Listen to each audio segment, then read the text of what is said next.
เอามาข่าวเรื่องกันเลยเนาะสันเนาะมาหามื้อนี้บ่ได้บอกเลยมันบอกว่ามาหาหยังบ่ได้บอกมีแต่ว่าสิมาหา มีแต่มาสิมาหา จักสิมาหาหยัง ฉันสิเว้าว่ามาแบบเซอร์ไพรส์บ่เนาะ โอ้สุดเจ้าสาวบ่ตัวนี้ โดยเจ้าสาวเจ้าบ่าวอยู่นํกัน สีชมพูว่าสุดๆแล้วก็ นี่ ไปลองเบิ่งก็อยู่ห่างนะเลย มันเป็นสีเต็ม เพราะว่ามันเขาก็สีเขียวค่ะ ทุ่งละสีได้ใช่ เอาสุดๆเลย สุดๆนั้นเพิ่นมักสุดแบบนี้บาดนี้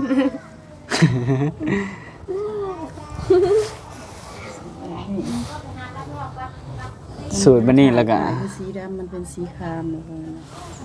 หลาบตา เมื่ออะไรก็หามื้อหายามเนาะ แม่นน้ำ โดย ไว้ เดือนนี้เดือนสิมานี่แหละวะ แม่นเดือนสิมานี่แหละ จักแนวเว้า แม่น อ๋อบัดนี้คือเงินที่ว่าเก็บไว้นี่ก็สิเก็บไว้ซะก่อนแม่นบ่ เก็บไว้สะกอนแบบเป็นพาเมื่อก็เก็บไว้ เก็บไว้แล้วก็จดไว้ พ่อเห็นแบบได้ร้ายแล้วก็กะมาเฮ็ดเวียกได้แล้วหามือแตก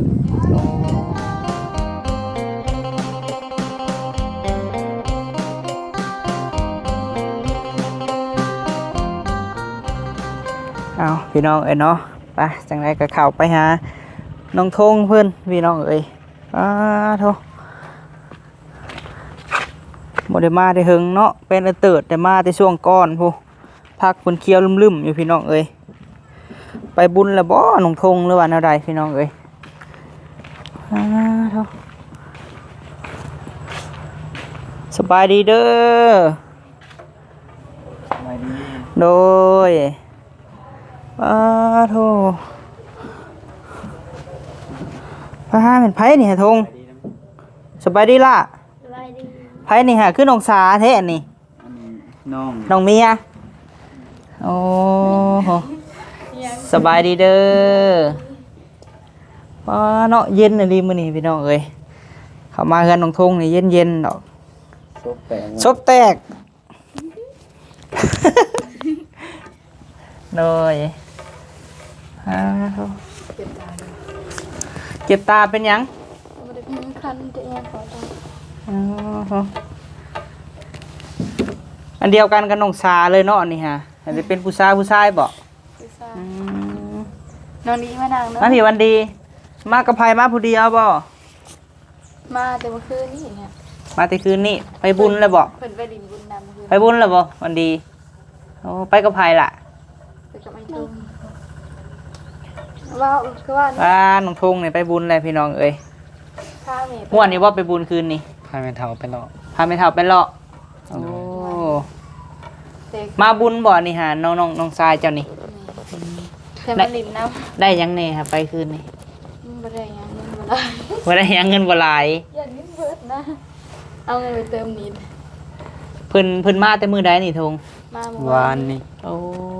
แม่เฒ่ามาเยี่ยมมาบุญเลย แม่น เมื่อแล้วบ่แม่เฒ่านะ ยัง แล้วนอนพักผ่อนไม่หอ โดยมื้อแรกนี่บ่ได้ไปเบิ่งหมอลำเรื่องบ่ พาเราไปก่อนเลย เคย นี่นอน แม่จะได้ไปบ่จัง เด็กไป เอาคืนนี่ทงบ่ได้ไปบ่ ไป เมื่อคืน ก็ได้ไปนั่นแหละ เฮ็ดเอาได้ไปหาทง ย่า อั ง ด ไป ย่างไป โอ้ลาดไปนี่บ่ แม่ โอ้ ฝากรถมันแพงเนาะ ตอนแรกหาผากรถน่ะ ยังบ่ได้เคยผ่าจักเทื่อยังบ่ฮู้ ยามันแพง ยังบ่ได้ผากเอาคืนนี่เฮ็ดย่างไปบ่ แม่น จักโมงมาคืนนี่ คือนี่บ่ได้ดึกปานใดประมาณ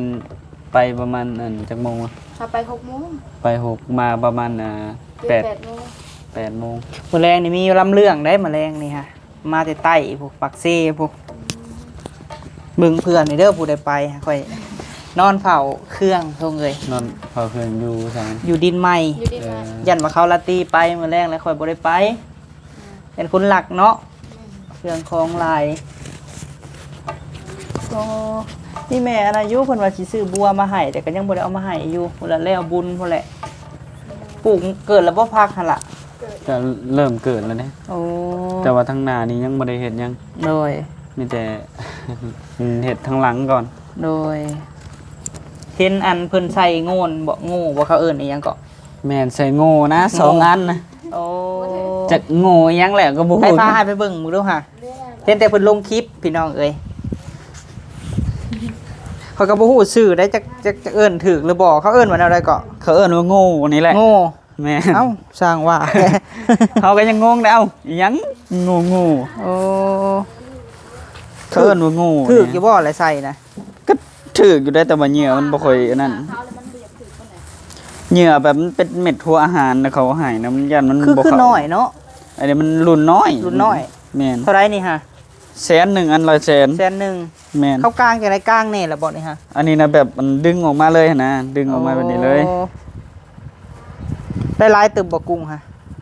กุ้งกับ เอาโทง ก็พอ ตา ได้ มัน อยู่ คือใหญ่แท้ ฮะตามันใหญ่ๆบ่กุ้งบ่ออกติสำนี้เนาะออก อ บ่ อก ได้ ได้ บ่ หากเจ้าใส่หาถึกยังไงหาได้อยู่บ่ กระปู กระปู กุ้งแล้วก็งูก็ยังถือ งูกระถึกบ่ได้ แม่น กบบ่ กบมันบ่เข้าซ้ํ โอ้หาก็ไปใส่เทื่อหนึงติ แม่นเดี๋ยวมื้อแรงนี่ว่าสิหาเอาอันหำกับปลาแดกขัวใส่กันลองเบิ่ง หำกับปลาแดกขวดใส่กัน แม่น ใส่อยู่ใส่ คันว่าอันนั้นแล้วแถวอันน้องละตีไปใส่ก่อนเลย โอ้ ทางที่น้องละตีไปใส่อยู่อัน โดย ยังแถวอันใกล้ๆดินเฮือนแม่จอยแหละ ไปใส่อันหากก็ใส่จักมือนี่ฮะซา หาก็ใช้มือวานนี่บอกวานนี่ติ โดย มือว่านนี่ก็บ่ได้ไปใส่ตะผับทากันลง วานเนี่ยไปย้ามเมื่อวาน พยายามจะเข้า เห็นช่วงนี้ลงคลิปไลน์เนาะช่วงนี้ ช่วงนี้มีงบแน่ก็เลย งบโอ้ได้ระบ่เงินเดือนนี่นะ ก็ได้อยู่แต่บ่หลายซ้ำก็ ได้เท่าไหร่ฮะเดือนนี้ ประมาณล้านเก้าบ่สิประมาณนี้แหละ 1,900,000 แม่น อ๋อพอเท่าคูณมาเลยบ่ เราว่าสิมามือฮือ มือเอามาบุญนี่เนาะ แม่นเราสิมาเบิ่งหมอลำ บุญมีเด้อพอเท่าคูณนี่มาช่วงบุญยามใดกะ เนาะ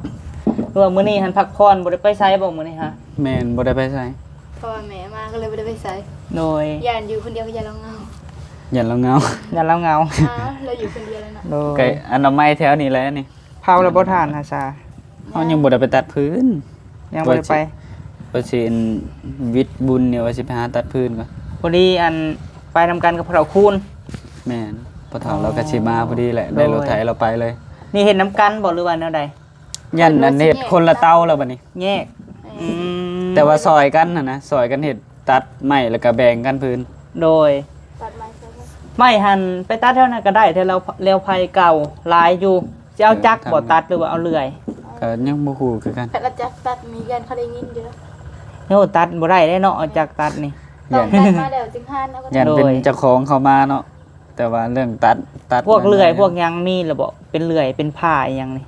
มีแต่ผ้างกๆนั่นแหละแต่ว่าน้องสาวเพิ่นพันบ่เป็น โอ้ระวังมันถึกหัวเข่าได้สาเอ้ย ผ้าแบบมันคือเกี่ยวนี่นะ น้อยเด็กที่เขียว ผ้าที่ว่าเข้าทางป่าตัวนะครับบ่แม่นผ้าอันพันดอกเนาะ แม่น โดย เลื่อยก็ยังบ่ เอา มี บัดจักรตะกี้ที่สาธง จากตะกี้แล้วมันเพแล้วมันแปลงมันหาคนแปลงให้บ่ได้แล้วก็หยกขายให้เวียดเลย ขายเป็นเหล็กเศษเลยบ่ แมน จังฮะ แมน เอ้า คือว่าอยู่เฮือนสระ หอบซอง ขายแล้ว ขายเลย อืม โอ้ มันแปลงบ่ได้แล้ว เป็นเพแล้วติ แมนมันหาซื้ออะไรยากเนี่ยมันบ่คือเพิ่นแบบเพิ่นฮู้มองชื่อนะ เอฟซีเพิ่นซื้อให้วางบ่เฮิงนี่อยู่เพื่อนแม่ อยู่เพื่อนอันปลาทองปุ้นแม่ทองปุ้นเนาะ จากตัวซื้อใหม่น่ะอยู่เฮือนแม่พุ่น โดยเพิ่นกระจุดทานบ่แม่ทองเดี๋ยวนี้ฮะ เห็นเพิ่นไปตัดพื้นอยู่เมื่อวานนี้ ตัวนั้นฮะขวดเบิดแล้วบ่ที่ว่าเจ้าโทรมื้อนั้น เพิ่ น่ะ ขายเบิดแล้ว โอ้มีแต่ว่า เพิ่นขายซื้อเครื่องให้นี่แหละ มีแต่ไปซอยกันแต่ว่าบ่ได้เอาเงินน้ำเพิ่นบ่โดย เอาถ่ายแล้วสอน เอาทานมาดังสอบหนึงแต่ว่าโทรศัพท์ข่อย เอิ้นตา โอ้ กดเลข สบายดีเด้อชาวปทุมมาบ่ชาวยังก่อลืมชื่อชาวน้อย มาพี่เอิ้นซาโลด สาวปทุมมา ชาวปทุมมาแม่นบ่ชาวทุมมาเนาะ เอาตั้งชื่อให้ใหม่ก็ได้สาวทุมมาเลยซะ บ้านใช่นะฮะ มาแต่เอาเพิ่นอยู่ทหารเพิ่นเอาไปอยู่ทหารแล้ว เอาไปอยู่ตะทาน อยู่เพื่อนทางไหนก็หลายคนเลยยันยากกัน หลายคนเนาะเอาไปนี่อยู่ตะทานอยู่น้ำไผ่ป่านนี้ฮะ เพิ่นอยู่น้ำเมทาก่อน อยู่น้ำเป็นตู้ค แม่ ำมาพี่เบิ่งดูหาชาวทุมมา เอื้อยซะเนาะพี่น้องเอ้ย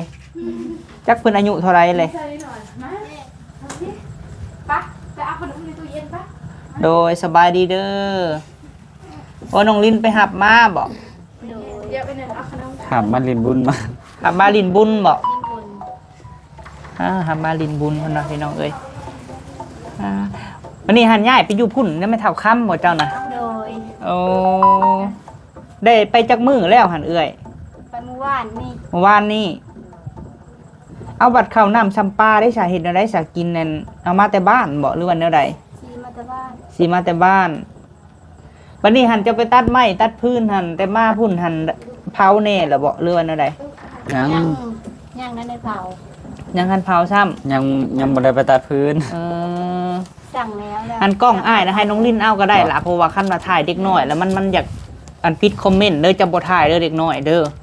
เพราะว่าคันถ่ายเด็กน้อยแล้วมันสิบ่เห็นคอมเมนต์ ให้น้องลินเอามา สบายดีเด้อ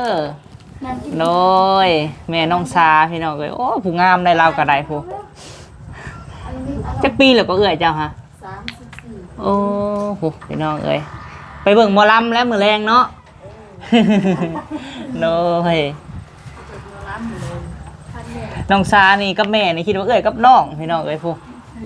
เนาะไอ้แม่ยังหนุ่มอยู่30 ปลายโอ้อันมาอันนั้นเนาะเจ้าน่ะเนาะยังบ่ทันเผาบ่ทานนะโอ้บัดนี้หันย้ายเอาไปเครื่องคองก็เอาไปพุ่นแล้วบ่ ไปหมดแล้วเอาไปแต่เมื่อวานไปแต่เมื่อวาน โดยอันนี้ลูกน้อยพี่น้องเอ้ยเนาะ ลูกชาย จักเดือนแล้วก็ลูกจะเฮาลืมถาม ปีปลาย ปีปลายเอาขึ้นน้อยแท้เนาะปีปลายก็ได้ ปีปลาย1 เดือน โดย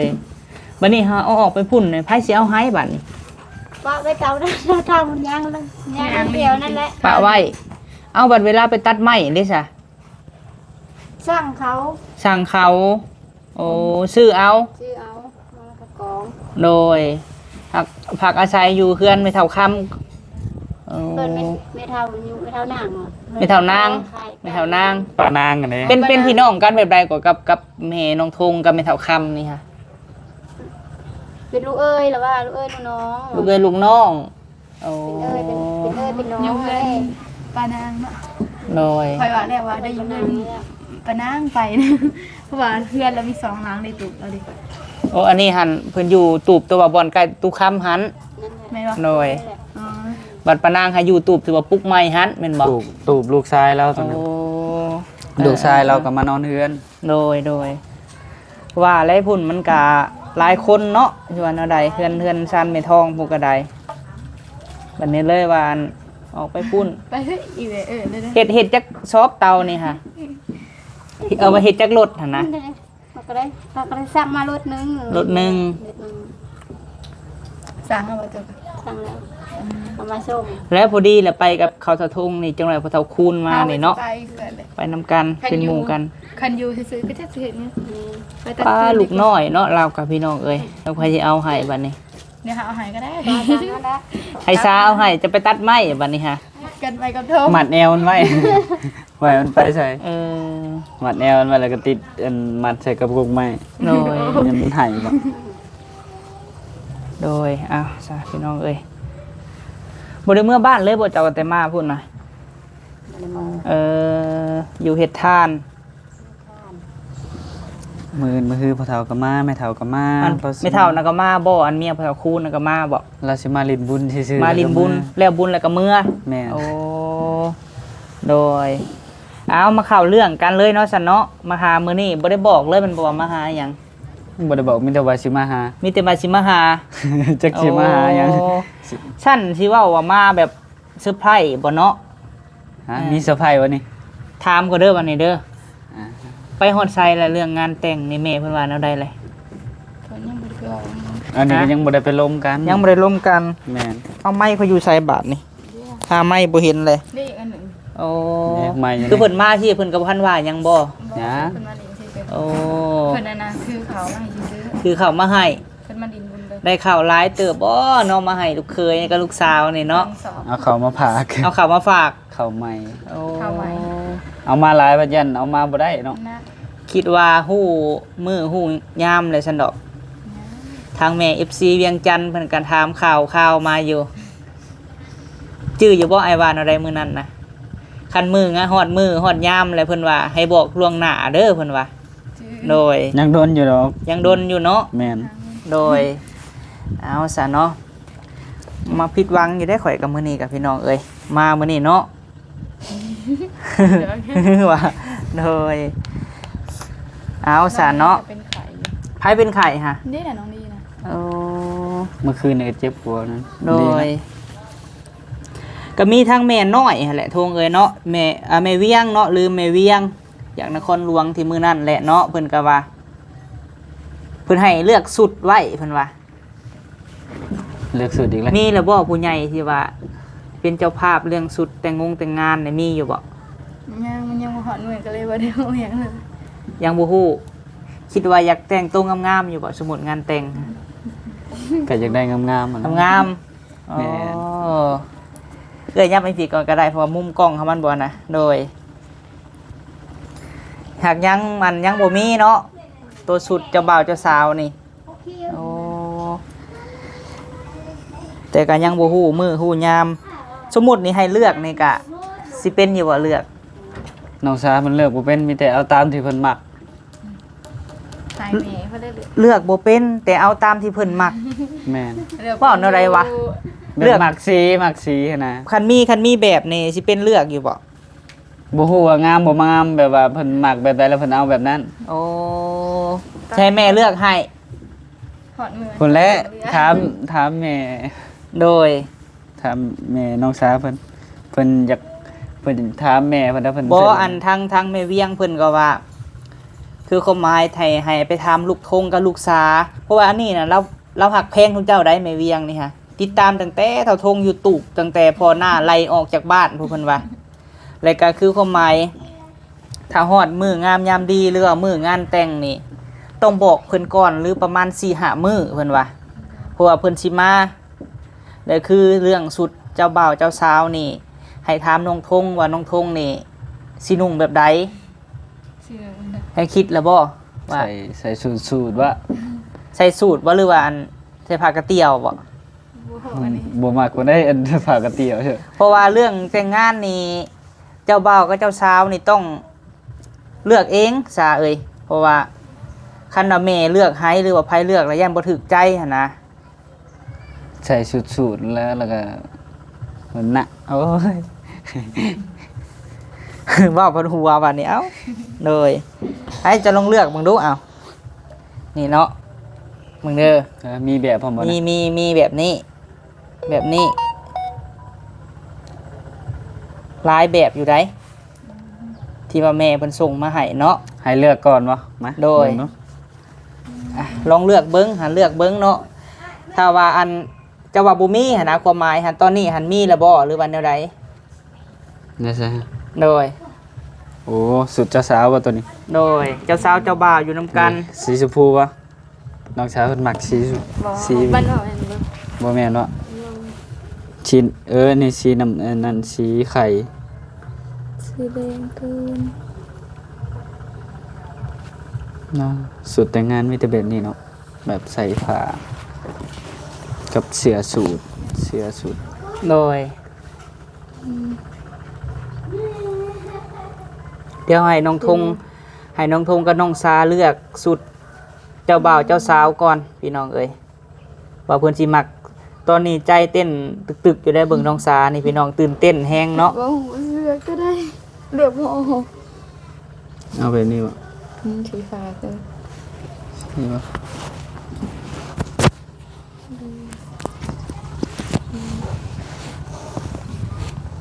เบิ่งลองเลื่อนแล้วมันสุดมันสิมีแบบใดแน่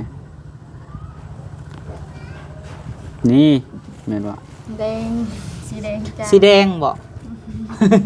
อะไรกายเลยเบิดตัวนี้เนาะเด้นี่อันนี้สียังวะนี่สีสมบ่สี ชมพู สีชมพูเด้หัน ชมพู ที่งามอยู่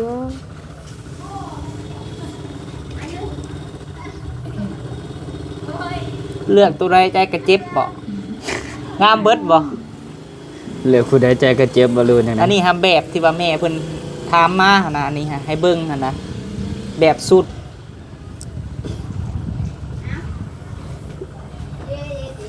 มีอีกแม่หนึงเพิ่นก็อยากซื้อให้คือกันได้ เอาแม่นบ่ แม่ โอ้โดยใช้หาเบิ่งดูหาแบบที่ว่า คนเดียวกันกับเจ้าน่ะ อ้ายก็บ่ฮู้คือกันเพราะว่าแม่เวียงนี่พี่น้องเพิ่นก็อยู่เมืองนอกคือกันแต่เราก็เป็น FC เจ้าหั่นนะอ้ายก็บ่ฮู้ว่า ส่นอันไหนยังแต่อันนี้แม่ อ้ายก็บ่ฮู้ว่าชื่อเพิ่นชื่อหยังผู้ที่ว่าอันเพิ่นสิซื้อสูตรให้เจ้า หรือว่าทานผู้เดียวกันบ่อ้ายก็บ่ฮู้ ยังเพิ่นบ่ให้ออก นี่ ชื่อบ่ เพิ่นเซตมาแต่ยังบ่ได้ตอบเพิ่น เพิ่นบ่อยากให้ออกชื่อว่าจัง โดยบ่ให้เบิ่งก็ได้เนาะชื่อเพิ่นน่ะมีแต่ว่าสูตรแบบใดที่ว่าเพิ่นอันนั้นหั่นนะนั่งอยู่ก่อนก็ได้ล่ะ เพิ่นส่งมาให้ลายแบบ เอาแบบใดแน่ฮะ แต่เพิ่นว่าให้ทางน้องสาเลือก อ๋อเจ้าคือบ่เลือกซะ เทสดสูตร มั เดี๋ น ยวนี้ เลือกบ่ถูกนะ มันหลายสี เอาหลายสีก็ต้องเอาแบบใดแบบหนึ่งหั่นแหละเนาะหรือว่าหลายสีแล้วตัดเอามาใส่เป็นสีเดียวบ่ นี่แบบนี้ก็งามเลยนี่ ใส่ เด้นี่มีสูตรสูตรผู้ชาย สูตรผู้ชายเอาแบบสีบ่ เอาแบบนี้ก็งามเลยนี่นะ จับเบิ่งดูค่ะอันนี้หาน้องทงหาเลือกเป็นอันสูตรนี่บ่ แต่ผู้ชายน่ะแบบนี้คันผู้หญิงน่ะบ่ฮู้เพิ่นสิเอาแบบใด เป็นยิ่งก็ต้องหาสีที่ว่ามันเหมาะสมแล้วเว้ากับอันสูตรสีเจ้าบ่าว ต้องทำแม่เลือกแบบมัก ต้องถามแม่ เพราะว่าฟอนแต่เลือกก็แม่เลือกให้ ฟอนเทื่อแม่เลือกให้ แม่ ฟอนยังให้แม่เลือกให้วันนี้นะเลือกเอาเองบ่อยากเลือกเอาเองอีก ยันมันบ่ถูกใจ ยังบ่ถูกใจใช้เบิ่งดูให้อ้ายสิเบิ่งอันนี้หาตัวแม่เลือกให้บ่ บ่โดยทงเลย โอ้ใช้เบิ่งดูให้เบิ่งไหม ไอ้ทงเลือกนะ โอ้อันนี้บ่ อันนี้แหละอันตัวแม่เพิ่นส่งมา เอาอ้ายก็บ่ฮู้ว่าสีหยังอันนี้ฮะแบบสีบ่ มันออกชมพู สีขาวติมันอยากออกเป็นสีขาวมันชุดผู้ อัน ชาย นี้ฮะแม่นี่เพิ่นอยู่ไสอันนี้ฮะ อยู่ใช่ป่ะเพิ่น อยู่เมืองนอกบ่ เพิ่นว่าอยู่เมืองนอก เพิ่นว่าเพิ่นอยู่เมืองนอก แต่ว่าผู้ตัดชุดน่ะอยู่เวียงจันทน์บ่อยู่เวียง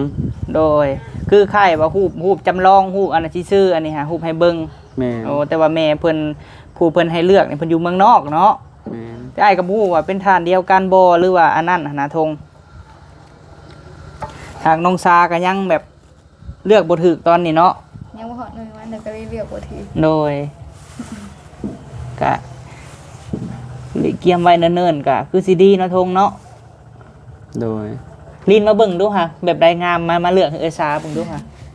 ฮู้อยู่บ่แบบงาม ไปไอ้นั่นไปหนังมาอีกแม่ไปเลือกสิหนังนี้นะ เอาแบบนี้บ่ดินงาม บ่ไว้แล้วมักบ่ได้ ฮะบ่ฮู้ว่าเรามักรู้เนาะบ่แม่นเจ้าสาวก็ต้องเจ้าสาวแล้วเลือกว้าว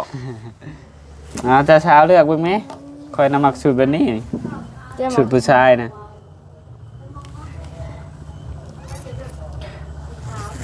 เจ้าบ่าวสุดหนึ่งเจ้าสาวสุดหนึ่งก็บ่ได้แล้วเนาะต้องแบบให้มัน เข้ากัน เข้า เนาะ กันหั่นแหละ คนละสุดสิ คนละสุด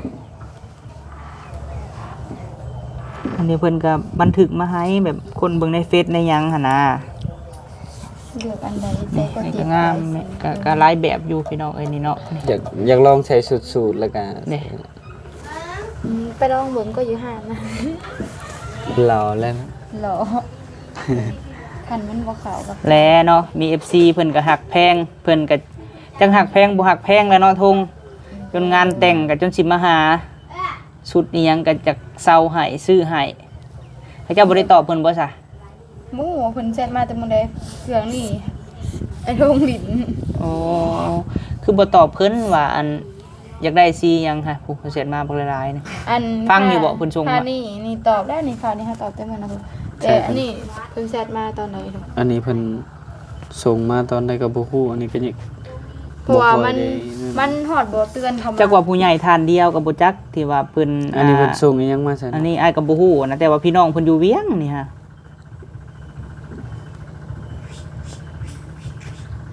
แพงได้สุดที่ว่าเพิ่นอันนี้ฮะจักว่าแพงกว่าที่ว่าอ้ายอันแม่อันนี้อีกบ่จัก แต่ว่า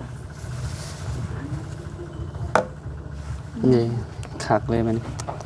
นี่อยากได้ชุดสูทอันนี้ สุดสูตรแนวมันผู้ชายต้องสุดสูตรบ่แม่นสินุ่งผ้าสะโลงไดเจ้าบ่าวหาทงเอ้ย เจ้าบ่าวหันต้องนุ่งสุดสูทบ่แม่นว่าเจ้าบ่าวแล้วสินุ่งผ้าสโลงบ่แม่นได้ เด็กก็แบบนี้แหล้ว ใส่ แบบนี้แล้ววะ อันนี้แหละเขาเอิ้นสุดสูท จะวันเพลง โอ้แสดงว่างานแต่งเจ้ากะบ่อันนั้นได้พี่น้องเอ้ยแห่งงามได้สุดเพิ่นนี่ เอาเนาะคือสุดของลาตรีมันก็บ่แบบนี้ได้ธรรมดาคือของลาตรีนี่ก็ได้ แต่ว่าอันนี้น่ะแพงตัวนี้ฮะจักว่าเป็นหมื่นผู้บ่จัก บ่ แต่ลาตรีก็สุดเพิ่นก็เป็นหมื่นพุ่นโดแม่น่ะเซาให้แต่ว่าอันนี้น่ะแบบคือตัดมาโดยเฉพาะอ่ะนะคันว่าแบบตามที่รูปเลยอ่ะนะถ้าน้องทงหันแนวใดเพิ่นก็มักแบบซี่อยู่แล้วอันบ่สุดเจ้าบ่าว แม่น น้องซาสีหยังสีแดงบ่เจ้าหันบ่แม่นคนดำได้เจ้าก็ขาวอยู่ เพิ่นสิตัดชื่อมาแบบมันมาให้ใส่หรือว่าจังได๋หรือว่าเพิ่นสิ ตัดแบบเสาก็บ่ฮู้คือกันเพิ่นสิ เจ้าก็บอกเพิ่นแล้วว่าสิเอาแบบใดถ้าว่าแม่ท่านนี่เพิ่นที่ซอยแต่ทางอ้ายก็สิบอกผู้ใหญ่ทางอ้ายเจ้าก็บอกเพิ่นเด้อคันเพิ่นถามว่าลูกสิเอาสุดใดก็พากันคิดว่าคือเกียมไว้นะความหมายครับเพราะว่าแนวใดเพิ่นก็อยากซอยอยู่หั่นนะ การหอดมือวันเลยยาก คันฮอดมือมันแล้วเจ้าสิไปหาเกียมสุดปุบปับนี่บ่ทันแม่นหยังกะ เขาต้องเผื่อไว้ก่อนบ่ แม่นเพื่อไว้แล้วว่าเขาเกียมงานก็บ่แม่นฮอด 2-3 เดือนเขาเกียมไว้บ่แม่นสิฮอดมือแล้วสิเกียมรู้มันบ่ทันนั่นนะบัดนี้พ่อเฒ่าคูณมาแล้วจังเว้ากันบ่ทง แม่น โอ้ ให้พอเฒ่าเรามาแล้วก็พุ่นและเมื่อบ้าน เมื่อพุ่น เมื่อคุย เมื่อ กับ เราได้ ผู้ใหญ่ บักหลายๆคนหนึงสิโทรสะบุญบ่ ก็สิโทรหาสาบุญหรือว่าบ่เสียงก็ได้เพราะ ว่า เราเคยอันนั้น โอ้น้องซานี่สิได้นอนคิดหลายมื้อและน้ำสุดนี่บ่ฮู้ว่าสิเอาตัวใดเนาะ อันไหนใส่กระเจี๊ยบงามก็ทุกสี งามเบ่ถึกสี แตกไหมแตกตัวอันไหน ตัวแม่นี่ส่งมานี่ให้งามเด้ตัวข่อยให้เจ้าเบิ่งเห็นเนาะมันก็มีตรงงาม สีนี่ก็งาม ๆใส่เบิ่งดูค่ะ ก็งามอยู่แต่ว่า นี่สีนี่ก็งาม ใส่ปิ่นมากล่องเบิ่งดูค่ะโอ้ใช้ธงทางเจ้าน่ะปิ่นมาเบิ่งดูค่ะ เข้ากันอยู่บ่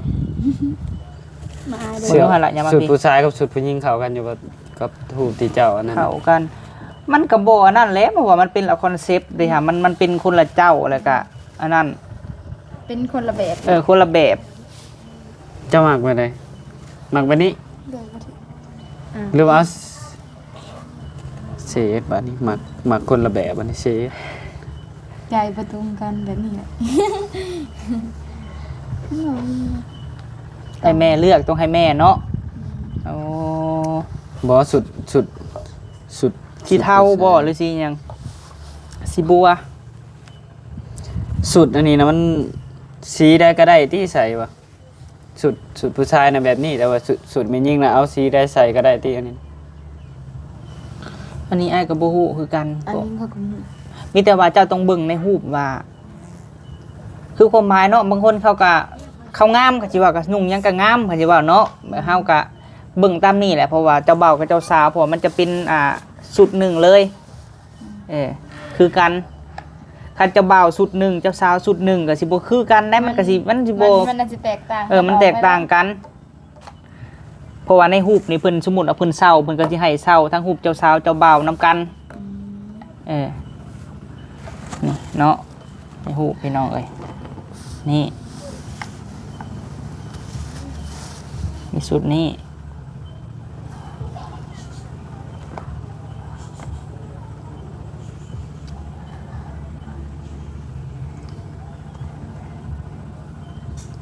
แล้วก็สุดนี้อีกบัดนี้หลายอยู่ได้เนาะที่ว่าเพิ่นส่งมานี่ก็ให้เลือกนะ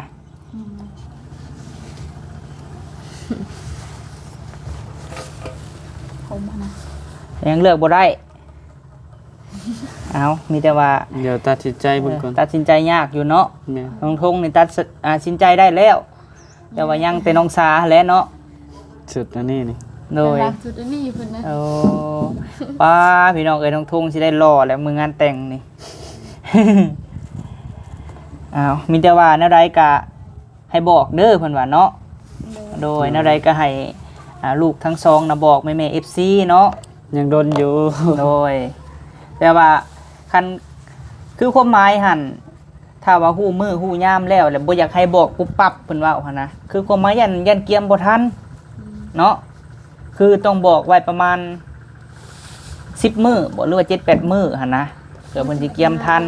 บางเทื่อยันว่า FC ไทยเนาะบางเทื่อเพิ่นอยากมาร่วมนํหรือว่าอีหยังเพิ่นก็สิบ่ได้บ่ทันตั้งโตะคือเกียมงานนี่ก็มีได้ประมาณ2เดือนคือดองลาตีนไอ้เกียม2เดือนปลาย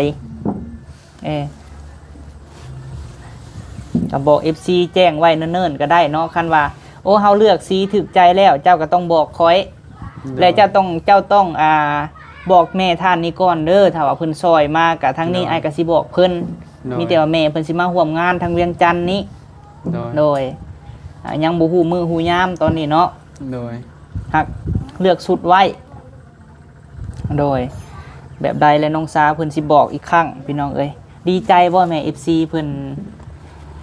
สนับสนุนตลอดความรู้สึกดีใจเพิ่นบ่ได้ป้าบ่ได้ทิ่มเนาะว่าแนวใดเพิ่นก็ยังหักแพงคือเก่าเพิ่นว่าเรื่องงานแต่งก็อีหยังก็สิมาร่วมแต่ขอแต่บอกเพิ่นว่ามีแต่สถานที่และให้เกียมไว้เพิ่นก็ว่าแต่เพิ่นสิมาเซาแบบบ่นอนอยู่หั่นนะเซาห้องอยู่มีแต่ว่าฮอดมื้องานแล้วเพิ่นสิมาเลยโดยกระทั่งแม่เวียงพร้อมด้วยพี่น้องเพิ่นอยู่เมืองนอกแต่อ้ายก็บ่ฮู้ว่าน่าจะแม่นฐานเดียวบ่หรือว่าแนวใดหั่นนะ หรือว่าคนละทานเดียวกัน โดยมีแต่ว่าผู้ใหญ่เพิ่นทักมาก็ให้ตอบขึ้นเด้อโดยว่าตอนนี้หั่น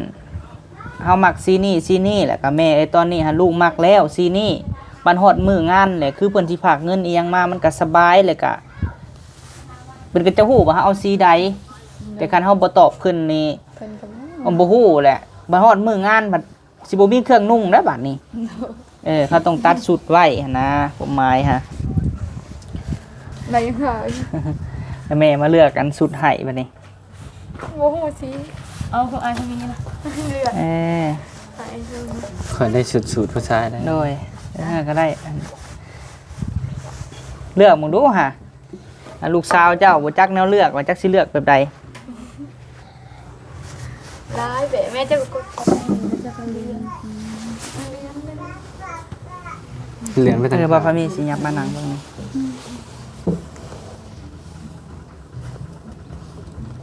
ว่าได้ถามแม่ตู้อีกว่าบัดนี้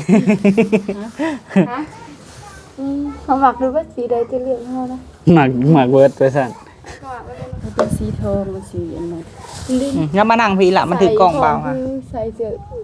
ไปอ่อได้งานเลยตัว มันก็ นั้น สีขึ้น นี่ มันเป็นสีเต็ม เพราะว่ามันเขาก็สีเขียว ทุ่งละสีใดใช่ เอาสุดๆเลย สุดนั้นเดี๋ยวอยู่เครื่องนี่เลย ตัวเราอยู่เพิ่น แม่เลือกมึงดูฮะ สีแดงบ่เอาสีแดง สีแดงอะมันอนาโพดคนถ้าคนดำแบบดำอีหลีพุ่นต้องใส่สีแดงฮะอันนี้เจ้าบ่ได้ดำ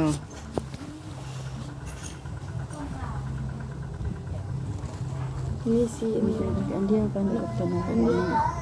แม่เพิ่น คันเห็นแบบพี่เนี่ยสิสบายเพราะมันมีทั้งสุดเจ้าบ่าวเจ้าสาวอยู่นำกันเนาะ งามเลย ให้เบิ่งดูให้ไม่เท่าเจ้าเบิ่งดูหา เด้ ตรง เฮาเพิ่นมักสูตรแบบนี้บาดนี้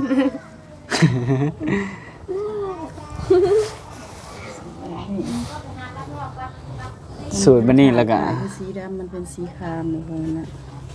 สีคราม สูตรมันยิ่งนะมันเข้ากันนะกับสูตรตัวนี้นะ แต่มันสีขาวเป็นหมวกกับสีทองนะงามเลย มันก็เข้าอยู่ดอกโขมันก็บ่ได้เด่นเท่ากระทงธรรมดา แล้วลองปิ่นมาหากล่องครับเบิ่งดูฮะ สีนี่อ่ะ เด้อันนี้ก็จะคล้ายๆกันนั่น สีนี่บ่โดยทงก็ว่างามบ่สีนี่ กะงามมาแล้ว เสียงอ่ะ งาม โดยเฮาแฮงเลือกบ่เป็นแล้วเฮาจะว่าจะว่าคันลูกสาวจะนุ่งงามก็งามมันน่ะ ผ่อนตัวน่ะ พอเพิ่นเคยหนุ่งเด้ โอ้เป็นนุ่งพรสีนี่บ่ สีนี่ก็พอแต่มันมีสีอันนั้น สีบัวแก่ สีบัวสีครามเลย โดย ตอนในการสื่ออันนั้นแต่สีบัวแต่สื่อทุกปีก็สีบัวแต่มาเปลี่ยนว่าปีที่เขาเป็นมอนจังนี้ก็สีทองนะมันว่าสีบัวอันนี้ก็มันก็บ่อยากเอา ตามใด เบิดแล้ว เบิดแล้ว มีแต่สีทองเลย คือเว้ากันสีกินนี่เนาะโอ้ ให้ปิดมันดูซา อันนี้ยังเลือกก็ไม่ เลือกได้แล้วนี่สุดผู้ชายนี่สุด เอาซะมีแต่ว่าอันสิบอกแม่เพิ่นเนาะโดยแหละก่อนอื่นหันเจ้าต้องบอกแม่ผู้อนาคตเนาะเพราะว่าจังได๋เพิ่นกระทำเจ้ามาหั่นนะ เพิ่นหาก็อยากซอยคือกั โดยถ้าแม่เพิ่นซอยก็ดีถ้าแม่เพิ่นซอยมาก่อนแล้วแม่ท่านี้เพิ่นก็ซอยแนวอื่นคันสิเว้าก็ได้มีแต่ว่าถ้าเฒ่าคูณมาบ่นั่นใดเอ้ย แล้วแต่ไป โอ้แล้วแต่เนาะเพราะว่าทางนั้นก็บ่ได้อันนั้นแม่นบ่ ทางนั้นก็รอถ่าอยู่คันไปมื้อใดก็โทรบอกนี่ โดยอันนี้เดือนหนึ่งก็ได้เนาะอันนี้ก็ได้เดือนหนึ่งแล้ว ดี เพราะทางนั้นน่ะก็บ่ได้มีปัญหาเนาะไปมื้อใดก็ได้แม่นบ่ ได้ โอ้ว่าแต่ว่าทางพี่น่ะพร้อมเนาะ ทางที่พร้อมแล้วก็ไป โดย แล้วก็โทรบอกเดี๋ยวได้หาแนวกินไปถ่า โดยอาหารหลักอยู่พุ่นน่ะคือหยังฮะ ปลา ปลา ปลาปลาน้องซะลาบปลา เมื่ออะไรก็หามือหายามเนาะ แม่นหา โดย หา หามือหายามไว้ หมักสุดๆเฮ็ดจังได๋มันมีคนรับสิ โดยบัดนี้หาเอื้อยอันเฮาถามเจ้าก่อนเนาะอันที่ว่าอันน้องซาน่ะสิฝากเงินเมื่อให้ไว้ให้บ่หรือว่าน่ะได้โฮมไว้บ่ ให้เพิ่นพากเมื่อโฮมไว้เก็บไว้ทีละหน่อย โอ้ แต่เป็นเงินเก็บไว้แบบบ่ใช้แบบอันนั้น คือความหมายหันแบบย่านเด็กน้อยเขาแบบรักษาบ่ได้เนาะแบบยังจะอย่ามันเบิด เห็นเงินแล้วเพิ่นมีแต่อยากซื้ออยากจ่ายแต่ละมื้อหั่นเด้ โดยก็ดีซาเอ้ยแม่ให้แม่เก็บไว้ก็ดีเฮาก็บอกเพิ่นอยู่แม่เก็บไว้มันก็สิยังหั่นนะ ๆเดือนนี้แล้วบัดสิส่งไปไว้ เดือนนี้เดือนสิมานี่แล้ววะ แม่นเดือนสิมานี่แหละเพราะว่าเดือนนี้ก็แบบแปลงรถได้เงินอยู่ประมาณอันเท่าไรประมาณ4บ่ประมาณ4ล้านนี่แหละตอ 4ล้านมันได้4ล้านแล้วสิให้แม่เฒ่าเก็บไว้เดือนหนึง2ล้านตัวเองก็ บ่สิฮอดสิล้านดอก แต่ว่าเดือนนี้บ่ฮู้ว่าสิฮอด4ล้านหรือบ่ มันได้100 120 โดยโอ้ยลูกเจ้าเป็นยูทูบเบอร์ผู้ใดลูกสาว เจ้านะ โดยวันนี้หาเอื้อยบัตรทั้งหมดทั้งมวลนี่ฮะเท่าไรหะนะผู้ใหญ่เพิ่นก็ยังของใจอยู่ตอนนี้เพิ่นจะคู่หั่นนะ เอาแค่ภายซ้ายบ่ไปถามทางนั้นก็บ่จักแน่สิว่าเพราะว่าเฮาไปตกไปเว้ากันซะก่อนว่าตกลงได้ส่ำใดเฮาก็ต้องไปเว้า โอ้ กันแต่ว่าตกลงกันได้แล้วก็หามือนัดมือไม้แล้วก็หามือคอมือเต็ง โดย แต่อันภายซ้ายบ่ไปนี่ก็บ่จักแนวเว้าคือ จักแนวเว้า แม่น โอ้บัดนี้คือเงินที่ว่าเก็บไว้นี่ก็สิเก็บไว้ซะก่อนแม่นบ่ เก็บไว้ซะก่อนแบบเพิ่นพาเมื่อก็เก็บไว้ เก็บไว้แล้วก็จดไว้ พอเห็นแบบได้หลายแล้วก็กะว่าเฮ็ดเวียกได้แล้วหามือเต็ง โอ้แต่ต้องอัน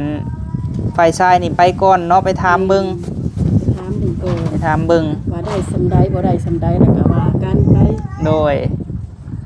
เฮาโหลดได้ยินน้องซาเพิ่นเว้าตะกี้ว่า10ล้านเนาะเอ้าว่าเพิ่นสิลดให้อีหลีบ่เพิ่นว่าเนาะหักบ่แม่นเนาะอันนี้ฮะต้อง ไปอันเว้ากันก่อน ต่อกันก่อน ผู้ใหญ่ไปหากันก่อน โดย เว้าไปก่อนมันก็บ่ได้ดี แม่นแหละ มีแต่ว่าได้ซำใดก็คือฝากให้แม่ไว้ล้าน1 2ล้านก็ว่าไปเนาะแต่ละเดือนยังบ่ได้แท้ๆกันเนาะ แม่น บัดนี้คือมันพอแล้วก็ฮอดมื้อที่ว่าไปเว้ากันเพิ่นก็จะเว้ามื้อนั้นแหละเนาะว่าเท่าใดกันแท้ก็ได้มีหยัง มีก็เว้าอยู่นะฮะ แม่นคันว่าเก็บได้แล้วเงินมันพอแล้วก็แฮงดีเนาะ แม่น มีแต่ช่วงนี้ก็บุกถ่ายคลิปหลายๆเดือน 2-3 ล้านก็แฮงดีมันบ่เนาะเก็บไว้เนาะ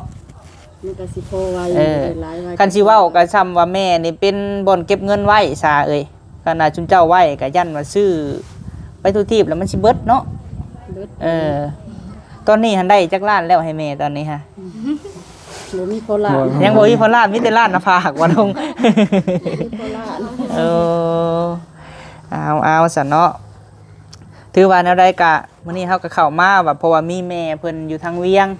แม่ฮักเพิ่นว่าคันฮอดมื้อฮอดยามให้บอกเพิ่นเนิ่นๆเพิ่นสิมาแล้วก็